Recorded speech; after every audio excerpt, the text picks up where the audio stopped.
بسم اللہ الرحمن الرحیم۔ السلام علیکم ورحمۃ اللہ وبرکاتہ۔ آج کی اس شارٹ سی ویڈیو میں ہم سیکھیں گے کہ حروف صفیریہ کتنے ہیں اور کون کون سے ہیں اور انہیں کس طرح پڑھا جاتا ہے۔ حروف صفیریہ سختی اور سیٹی والے حروف کو کہا جاتا ہے۔ ان حروف کو ادا کرتے وقت سختی اور سیٹی آتی ہے۔ وہ تین حروف کون کون سے ہیں؟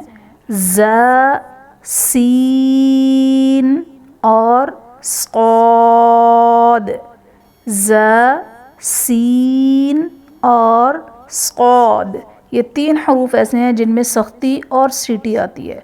اس میں جو حرف ہے صاد وہ حروف مستعلیہ میں بھی ہے، اس میں سختی بھی آئے گی، سیٹی بھی آئے گی، اور اسے ہم نے پر یعنی موٹا کر کے بھی پڑھنا ہے۔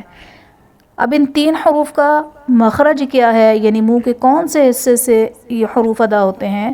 ز، سین اور صاد دونوں دانتوں یعنی ثنایا علیہ اوپر والے دو دانت سامنے کے اور ثنایا سفلی نیچے والے دانت، اوپر والے اور نیچے والے دانت جب آپس میں ملتے ہیں، اندر سے جب زبان کی نوک انہیں لگے گی تب یہ تین حروف ادا ہوں گے، ز، سین اور صاد۔